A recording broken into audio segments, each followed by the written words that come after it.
The cabin was nestled deep in the woods, far away from the noise of the city, surrounded by towering pines and the soft murmur of a nearby stream. It had been in the family for generations, a place where silence and peace were more than just words. They were a way of life.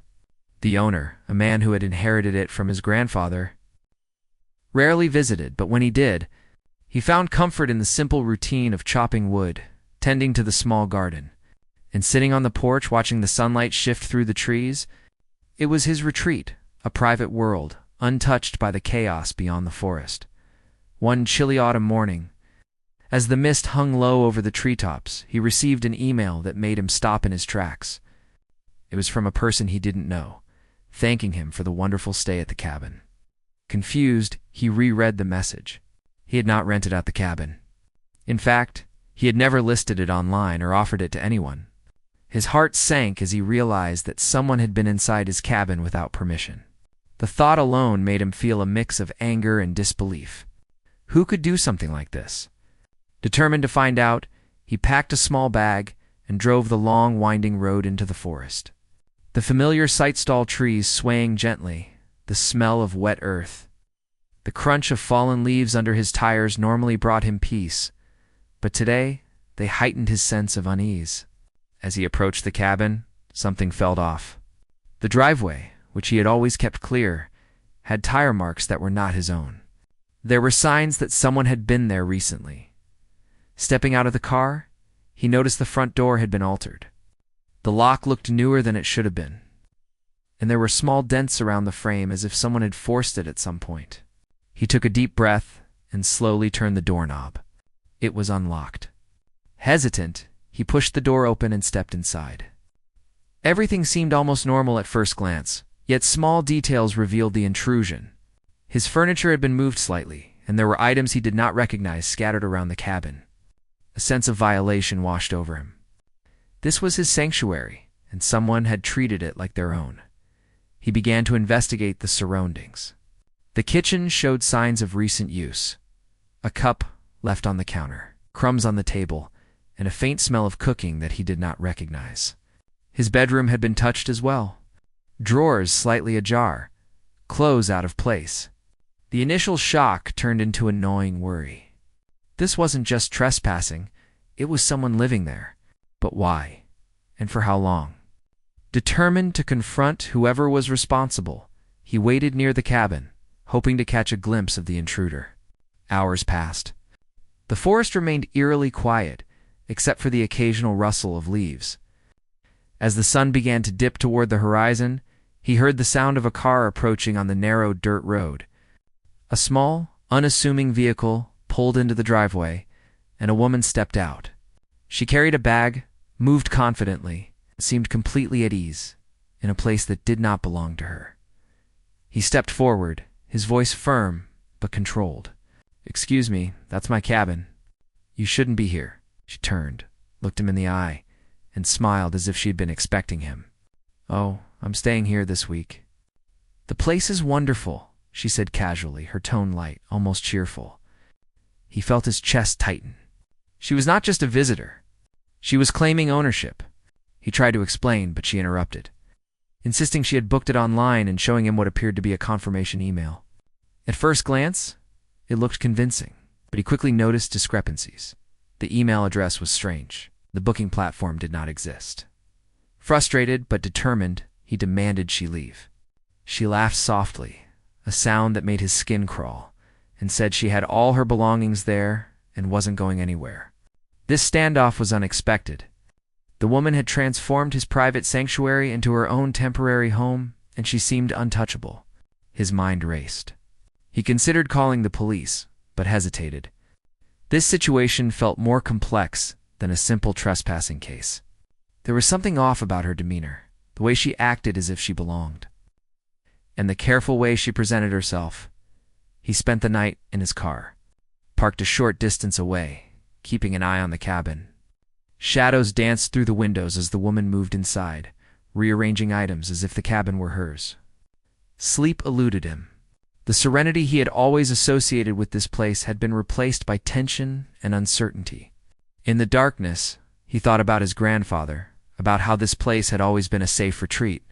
He felt a deep sense of responsibility to protect it, but also fear at the audacity of the intrusion. The following morning, he began documenting everything. Photos of the altered locks, the items she had brought, and the strange paperwork she had left on the table. He started researching online, trying to trace the origin of the booking, and soon realized this was not an isolated incident. Reports of similar scams and cabin takeovers appeared on forums and local news sites. It became clear this woman was not just a random trespasser. She was part of a broader pattern of fraudulent activity, exploiting properties that were private and unprotected. Determined not to let this escalate further, he contacted local authorities. He explained the situation calmly, providing evidence and emphasizing the irregularities. The officers listened, but seemed unsure of how to handle a case that straddled trespassing, fraud, and potential identity theft. He knew he needed more help, someone with the power to investigate beyond local jurisdiction. The thought of involving federal authorities crossed his mind, though it felt extreme.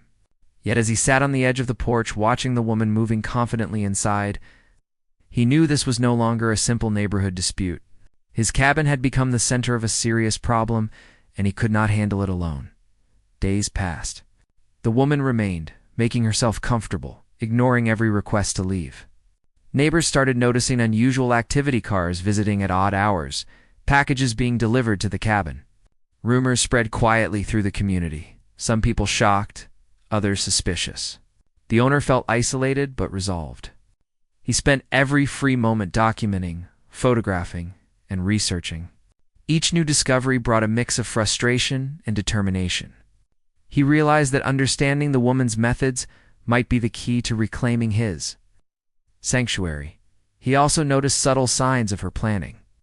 She was careful, almost meticulous, in the way she organized her belongings. She avoided confrontation, but her confidence suggested she had done this before. It was no longer just about the cabinet, it was about uncovering the truth behind her audacity. As he pieced together her pattern, he started formulating a plan, cautious and methodical. Knowing that any wrong move could escalate the situation further, evenings became tense. He sat in his car, sometimes hidden behind trees, sometimes observing from a distance. The once peaceful woods felt like a stage for a silent confrontation. Birds that had chirped without worry now seemed like witnesses to an invisible struggle. The tranquility of nature contrasted sharply with the anxiety he felt, amplifying every sound. Every movement near the cabin, neighbors began to speak in hushed tones, offering bits of information about deliveries, sightings, and small disturbances. Slowly, a picture emerged. The woman's presence was not random. She was executing a deliberate plan, exploiting the cabin's isolation. It became clear that this situation was bigger than a simple personal violation. It could have legal and financial implications that reached far beyond the forest by the end of the first week. He had compiled a comprehensive record, photographs, dates, notes on her behavior, and even recordings of her conversations when she thought she was alone. Each piece of evidence strengthened his resolve. This was his home, his sanctuary, and he would reclaim it. The peaceful retreat that had been a place of solace was now a battleground of wits, patience, and careful strategy. And so the first part of this story ends with the cabin surrounded by quiet tension. The owner vigilant and the woman inside, confident in her temporary control. The stage is set for a confrontation that would not only determine the fate of the cabin, but reveal the extraordinary lengths someone might go to exploit the trust and privacy of others. What started as confusion and shock had now grown into determination and a cautious plan, setting the stage for the events that would follow the following morning.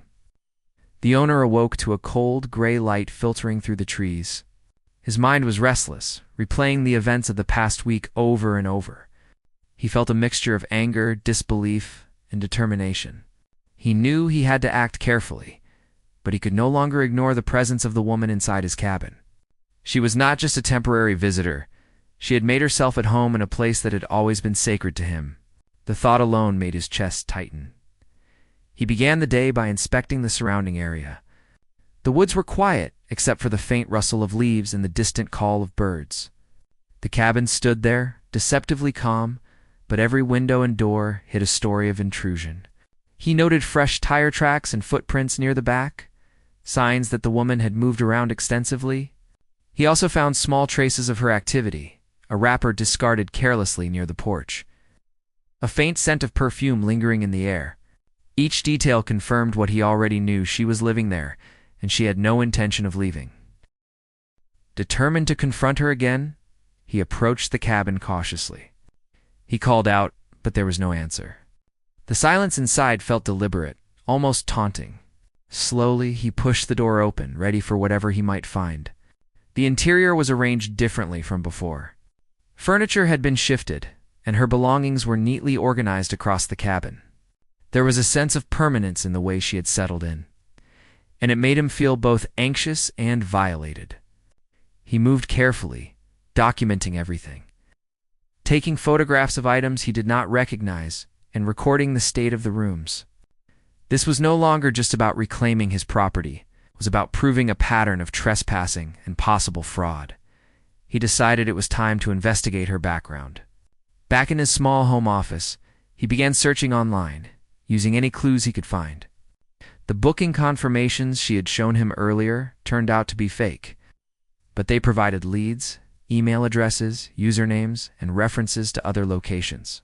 He discovered a string of similar cases where private cabins had been taken over in the same manner.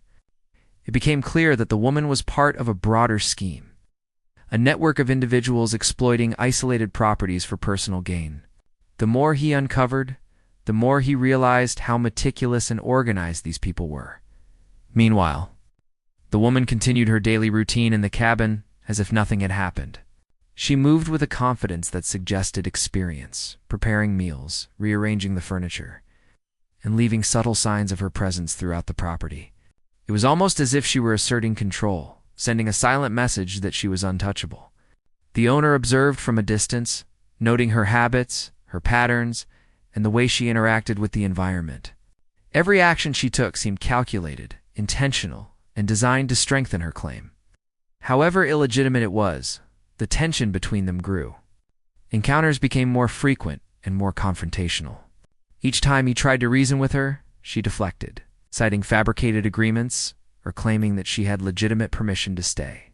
Her demeanor was calm and composed, but he noticed subtle cracks of hesitation here, a glance there that suggested she was aware of the illegality of her actions. He began to understand that patience, evidence, and strategy were his best tools. Rash moves could escalate the situation.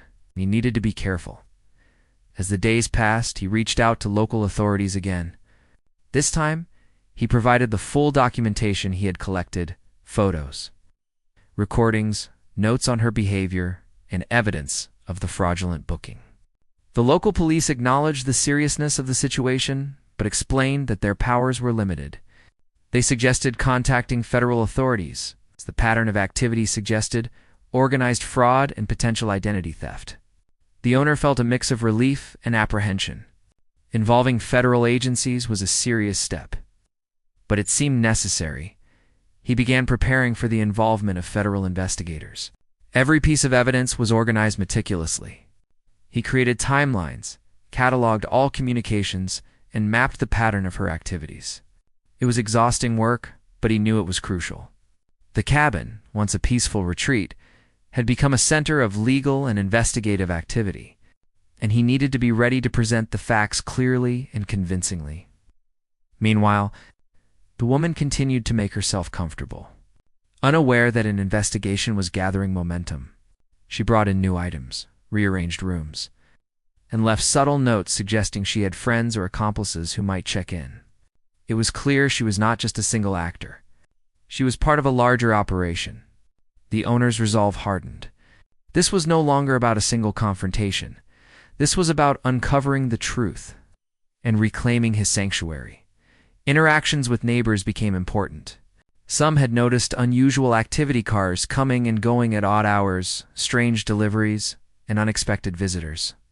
He spoke discreetly with a few, gathering observations and building a clearer picture of the woman's movements. Each account added layers to the story, revealing how she manipulated perceptions and maintained an air of legitimacy. The owner realized that community awareness could play a role in documenting her behavior and reinforcing his case. Evenings were the hardest. He often sat outside the cabin, watching as shadows moved inside, listening for any indication of activity. The forest, once a place of solace, felt like a stage for an unfolding drama. Each sound, the snapping of a twig, the creak of a floorboard, heightened his alertness. Sleep was intermittent, punctuated by dreams of confrontation and scenes of the cabin being completely overtaken. He reminded himself to stay calm, to stay methodical, and to rely on evidence rather than emotion. Over time, subtle changes in the woman's behavior provided small opportunities. She became slightly less confident when she thought no one was watching, and certain patterns emerged in her routine. The owner documented these carefully, noting times, locations, and activities. Each observation strengthened his understanding of the situation, allowing him to anticipate her movements and plan his next steps. He was patient, knowing that rushing could compromise the evidence he needed to reclaim the cabin. Throughout this process, the owner reflected on the vulnerability of private properties in the digital age. The ease with which someone could fabricate documents, create fake identities, and manipulate online platforms was alarming. He felt a responsibility not only to protect his cabin, but also to share his experience as a cautionary tale. The intrusion had shaken him deeply, but it had also strengthened his resolve to be vigilant and proactive in defending personal spaces. As Part 2 draws to a close, the cabin remains occupied by the woman, but the balance of power is shifting subtly. The owner is no longer passive. He is prepared, strategic, and determined. The evidence he has gathered will form the foundation for federal involvement, setting the stage for the next phase of the story. What began as a shocking violation has now evolved into a careful investigation. A battle of patience and precision, with the ultimate goal of reclaiming what was rightfully his. The stage is set for a confrontation that promises to reveal the true extent of the woman's actions and the extraordinary measures required to stop her. The following days brought a tense rhythm to the forest. The owner spent hours watching the cabin from a safe distance, noting every movement, every sound. Each day, he grew more certain that the woman inside had a plan, that her actions were deliberate and calculated. He reviewed every piece of evidence he had gathered so far, meticulously organizing photos, recordings, and written notes into a coherent timeline. The patterns were becoming clear. She was not acting randomly, and this was no ordinary trespass. She had taken the cabin as part of a larger scheme, one that could potentially reach beyond the boundaries of the forest. One morning, he discovered subtle signs that suggested she had been receiving visitors. Footprints led from the back of the cabin to the woods, and small items likely left by someone else were scattered near the porch. The owner realized she was not acting alone. The thought made him uneasy, but it also reinforced his determination. This was no longer just about reclaiming his property. It was about preventing a series of illegal activities from continuing unchecked. He knew he needed more support and started reaching out to authorities who could investigate on a larger scale. Local law enforcement was sympathetic but limited in their capabilities. They explained that the evidence of a pattern of activity across different states required federal attention. The owner contacted a federal office specializing in fraud and property crimes, providing a detailed account of the situation along with the evidence he had compiled. The response was swift. Agents assured him that they would investigate the matter discreetly, without alerting the woman. He felt a mix of relief and tension, knowing that federal involvement could escalate the confrontation but was necessary to resolve the situation safely. While waiting for the federal agents to begin their investigation, he continued observing the cabin. He noticed how carefully the woman maintained the appearance of legitimacy. She had changed the arrangement of furniture, cleaned spaces she did not need to clean, and left personal items in ways that suggested permanence. Every action was calculated to make it seem as though she had the right to be there. The owner realized he needed to document these subtleties, as they would be important in proving her intent and the deliberate nature of her intrusion. Neighbors began to play a critical role. Some had noticed unfamiliar vehicles and packages, Others had observed the woman interacting with people who seemed to be aiding her activities. The owner spoke with them quietly, ensuring their safety while gathering details. Their accounts helped him map the network of people involved and identify patterns that he could present to the federal investigators. Each new piece of information strengthened his understanding and strategy. The woman, meanwhile, continued to act as though the cabin belonged to her. She moved freely, cooked meals, and even left small notes implying she had connections outside the forest.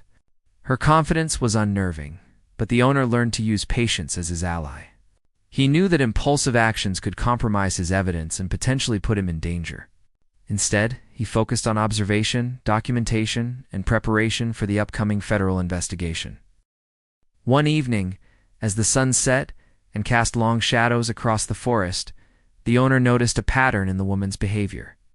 She tended to leave the cabin at the same time each day, often walking to a nearby trail with items in a backpack.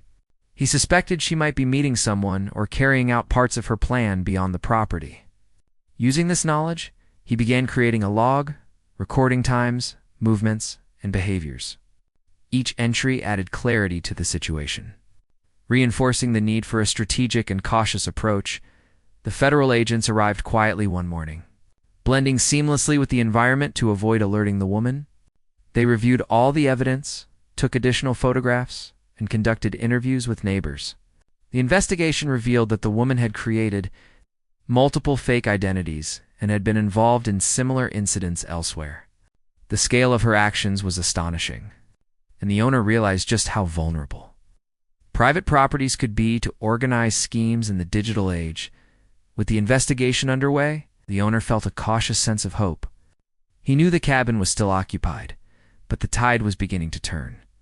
The federal agents began planning the next steps, focusing on gathering irrefutable evidence to ensure a legal resolution that would prevent the woman from continuing her activities elsewhere. The owner continued his vigilant observation, ready to provide additional insights as needed. During this time, he reflected on the lessons learned from the experience. The violation of his private space had been deeply personal, yet it had also revealed systemic vulnerabilities. He understood the importance of vigilance, documentation, and collaboration with authorities. The experience strengthened his resolve to protect not only his cabin, but also to raise awareness about the risks of unauthorized occupancy and online fraud. As Part 3 concludes, the forest surrounding the cabin feels charged with anticipation. The owner remains watchful. Federal agents are involved, and the woman continues her calculated routine inside the cabin. The situation is poised for a dramatic turning point. The evidence is mounting, the strategy is in place, and the stage is set for a confrontation that will test patience, perseverance, and the rule of law. The story continues, building toward the moment when the cabin's rightful ownership will be firmly restored, and the full extent of the woman's actions will be revealed. Days turned into a tense rhythm of observation and quiet preparation. The cabin, once a place of peace, now felt like the center of a silent battlefield. The owner remained vigilant, documenting every detail, every subtle change in the woman's behavior.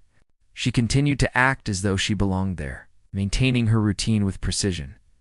Yet each small action was being recorded, noted, and analyzed. The presence of federal agents added a layer of reassurance, but also tension. The woman was clever, organized, and fully aware that discovery could jeopardize her activities.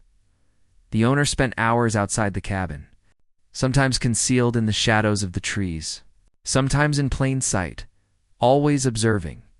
He watched her movements, noting patterns and routines. Each morning she left the cabin at nearly the same time, often carrying a small bag. Each evening she returned, methodical and calm. Her confidence suggested experience, but subtle signs hinted at stress. Perhaps she knew at some level that her claim was illegitimate, and the pressure of observation and investigation weighed on her. Federal agents had begun a thorough investigation. They analyzed the fake booking emails, traced financial transactions, and cross-referenced her movements with reports of similar incidents across different states. The picture that emerged was both intricate and alarming. She was part of a network of individuals exploiting private properties. Using fake identities and sophisticated digital tools, the owner realized that what seemed like a personal violation was actually part of a much larger scheme. The stakes were higher than he had imagined, and the resolution would require patience, strategy, and cooperation with the authorities. Neighbors played a crucial role in the unfolding events. Some had observed unusual deliveries, strange cars, and unfamiliar individuals approaching the cabin. Quiet conversations with these neighbors provided the owner and investigators with insights into the woman's network and routines. Each piece of information was meticulously documented, forming a comprehensive picture of her activities. The community's awareness became an essential component in building a case that could withstand legal scrutiny. One afternoon, the owner noticed subtle changes inside the cabin from a distance. The woman had brought in new items, rearranged furniture, and left signs suggesting additional occupants. She was careful, deliberate, and methodical, reinforcing the impression that she had planned this takeover with precision. The owner noted these changes carefully, understanding that each detail could be critical evidence. His approach was patient and calculated, ensuring that every observation was accurate and usable in a legal context. As the investigation progressed, the federal agents began planning their intervention. The goal was to gather irrefutable evidence and execute a controlled operation that would safely remove the woman from the property. The owner was briefed on the procedures, and his role was defined: observation, documentation, and cooperation. The weight of responsibility was immense, but he felt prepared. Every moment of vigilance, every note taken, and every interaction with neighbors had built toward this point. The woman continued her routine. Unaware of the precise extent of the investigation, her confidence remained, but the subtle signs of tension grew. She moved quickly between rooms, checked her phone frequently, and occasionally glanced toward the surrounding woods as if sensing she was being watched. The owner recorded each of these behaviors, noting times, movements, and apparent reactions. The accumulation of these observations would become critical in establishing the deliberate nature of her intrusion. Evenings were long and quiet. The forest, once a sanctuary, now held an air of anticipation. The owner reflected on the experience, the violation of his private space, and the complexity of modern-day fraud. He understood that digital tools could be misused in ways that were difficult to detect, and that vigilance was essential to protect private property. This reflection strengthened his resolve and prepared him for the final phase of the confrontation. Federal agents, after weeks of preparation, were ready to act. They coordinated a precise operation designed to ensure safety and capture irrefutable evidence. The owner was informed of the schedule and instructed on how to observe without interfering. Early one morning, unmarked vehicles arrived quietly, blending with the environment. The team moved with precision, surrounding the cabin and preparing to confront the woman without warning. When the operation began, the woman was inside the cabin, unaware of the impending action. Federal agents moved carefully, entering the property in a controlled manner. She was taken by surprise, and within moments, the cabin was secured. The precision of the operation ensured that no harm came to anyone, and the evidence collected confirmed the patterns of intrusion. Fraudulent activity and network connections. The owner, witnessing the culmination of weeks of observation, felt a profound sense of relief and vindication.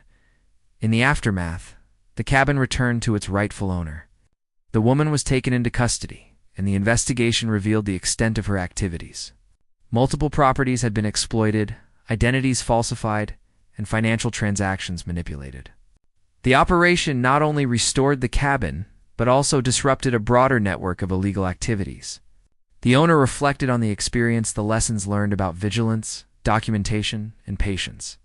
The forest regained its calm. But the memory of the events remained as a reminder of how quickly trust and privacy could be challenged, and how careful strategy and persistence could reclaim them. With the woman removed and the cabin secured, the forest seemed to breathe again. The quiet was profound, broken only by the gentle rustle of leaves and the distant calls of birds. The owner walked slowly toward the cabin, each step resonating with a mix of relief and reflection. Weeks of vigilance, observation, and meticulous documentation had culminated in this moment. His sanctuary, once violated and uncertain, was finally his again, inside the cabin. Everything was restored to its proper place, though traces of the intrusion remained. Subtle shifts in furniture, faint marks on surfaces, and remnants of the woman's presence reminded him of the ordeal. He carefully documented these, not out of anger, but as a testament to the events that had transpired. Each note and photograph would serve as a record of what had happened, a story to share and a warning to others about the vulnerabilities of private property in a digital age. Neighbors approached cautiously, offering words of support and recounting what they had witnessed. Some were amazed at the owner's patience and strategy, noting how carefully he had handled the situation. Others shared their own experiences of trespassing or fraud, creating a small community of awareness and vigilance. The owner listened, absorbing their stories and sharing his own, reinforcing the importance of careful observation, documentation, and collaboration with authorities. Federal investigators provided detailed feedback on the operation. The evidence collected from the cabin and surrounding area confirmed the woman's deliberate actions. The extent of her network and the pattern of fraudulent activity across multiple states. Their praise for the owner's diligence was tempered by reminders of the risks involved. It remained calm and methodical, contributing significantly to the successful resolution. This acknowledgement brought a quiet sense of pride, tempered by humility and gratitude for the professionals who had ensured safety and justice. As the days passed, the owner began restoring the cabin to its former serenity. Repairs were made where necessary, and the familiar routines of chopping wood, tending to the small garden, and enjoying the quiet of the forest resumed. Each action brought a sense of normalcy, a reclaiming of the space that had been disrupted. The process was therapeutic, helping him to move past the fear and uncertainty that had dominated the previous weeks. Reflection became an integral part of this period. The owner considered the broader implications of the incident. The violation of his private space had been deeply personal, yet it highlighted systemic vulnerabilities. He realized that in the modern age, privacy and security required vigilance, documentation, and preparedness. The lessons learned extended beyond the cabin, offering insights into the careful management of digital identities, verification of agreements, and awareness of potential threats. Community awareness continued to grow. The story of the cabin became a cautionary tale, shared quietly among neighbors, and later more broadly. People were reminded of the importance of protecting personal property and staying alert to potential fraud. The owner's experience became a guide, illustrating how patience, meticulous observation, and strategic collaboration could prevent further violations and ensure justice. The psychological impact of the experience was subtle but profound. The owner acknowledged the stress, the nights of sleepless vigilance, and the anxiety of uncertainty. Yet these challenges had fostered resilience, patience, and strategic thinking. He found a deeper appreciation for the tranquility of the forest and the value of personal space. The ordeal, while disruptive, ultimately reinforced his sense of responsibility and connection to the cabin and the surrounding environment. Legal proceedings against the woman unfolded in parallel. The evidence collected by the owner and federal agents ensured a clear and compelling case. She faced charges for trespassing, fraud, and identity manipulation. The network she had been part of was partially dismantled, preventing similar incidents from affecting other properties. The resolution brought a sense of justice, not only for the owner, but for the broader community affected by such schemes. As time passed, the cabin returned to its role as a sanctuary. The woods regained their calm, the stream flowed steadily, and the routine of daily life resumed. The owner continued to maintain the property meticulously, yet with a heightened awareness of potential threats. Security measures were discreetly enhanced. Communication with neighbors remained vigilant. And the lessons of the past were never forgotten. The final part of the story underscores the resilience of patience, strategy, and careful observation. What began as a shocking intrusion had evolved into a complex investigation, revealing broader patterns of exploitation and the importance of preparedness. The cabin, once a symbol of violation and uncertainty, became a testament to perseverance, vigilance, and the effective collaboration between an individual and authorities. In the quiet of the forest, the owner sat on the porch, observing the play of sunlight through the trees. The experience had tested his patience, his resolve, and his understanding of the modern world, but it had also reinforced his connection to the land, his sense of responsibility, and his belief in the possibility of justice. The cabin, now secure and restored, stood as a reminder of what vigilance, careful documentation, and measured action could achieve. The woods whispered around him, serene once more, as the story reached its conclusion, a narrative of intrusion, perseverance, and ultimate reclamation of what was rightfully his. Months had passed since the cabin was finally reclaimed. The forest had regained its usual tranquility, and the air felt crisp and clean, carrying the subtle scent of pine and earth. The owner walked along the familiar trails, each step reminding him of the long weeks of tension, observation, and careful planning. Even though the ordeal was behind him, the lessons lingered, and a quiet sense of reflection took hold. Life at the cabin resumed, but with a deeper sense of appreciation. The owner tended to the garden, chopped firewood, and spent long hours sitting on the porch, observing the interplay of sunlight through the trees. Each sound, the rustle of leaves, the distant call of a bird, felt sharper, more precious. The cabin had always been a refuge, but now it carried a deeper meaning. It was a place of perseverance, patience, and resilience. Evenings were spent reviewing the documentation from the intrusion, not out of worry, but as a way to ensure that no detail was forgotten. The photographs, notes, and recordings now formed a comprehensive record of the events. The owner reflected on how each moment of vigilance had contributed to the ultimate resolution. This record also served as a cautionary tale, a way to share experiences with neighbors, friends, and anyone who might one day face similar challenges. The investigation into the woman's broader network continued quietly. The federal authorities used the evidence collected to follow leads across several states. The owner was informed of each development, feeling a quiet satisfaction as the network of illegal activity unraveled. It was a reminder that his efforts had not only reclaimed his property, but had helped prevent similar violations elsewhere. There was a sense of closure that extended beyond the cabin itself, a reassurance that justice had a wider reach. Community connections grew stronger in the aftermath. Neighbors approached with stories of their own experiences, seeking advice and sharing observations. The owner offered guidance, emphasizing the importance of vigilance, documentation, and careful communication with authorities. Together, they built a subtle network of awareness, a support system for those who valued privacy and security. The shared experiences created a sense of solidarity and mutual responsibility that strengthened the community. One afternoon, the owner discovered a small cabin journal he had begun years ago. He read through entries describing serene mornings, quiet evenings, and the simple joys of living close to nature. The contrast between the peaceful past and the recent intrusion was stark. Yet as he read, he realized that the intrusion had deepened his appreciation for the sanctuary. The cabin was not just a retreat from the world, it was a place that tested resolve, nurtured patience, and revealed the strength of careful preparation.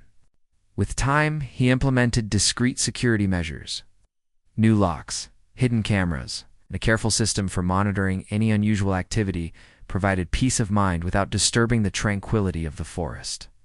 These changes were subtle, designed to protect the cabin while preserving its natural charm. The owner felt confident that he had taken every reasonable step to prevent another intrusion. Blending vigilance with the ongoing beauty of his surroundings, the emotional recovery was gradual. There were moments of unease, fleeting memories of the intrusion, and the tension of long hours of observation.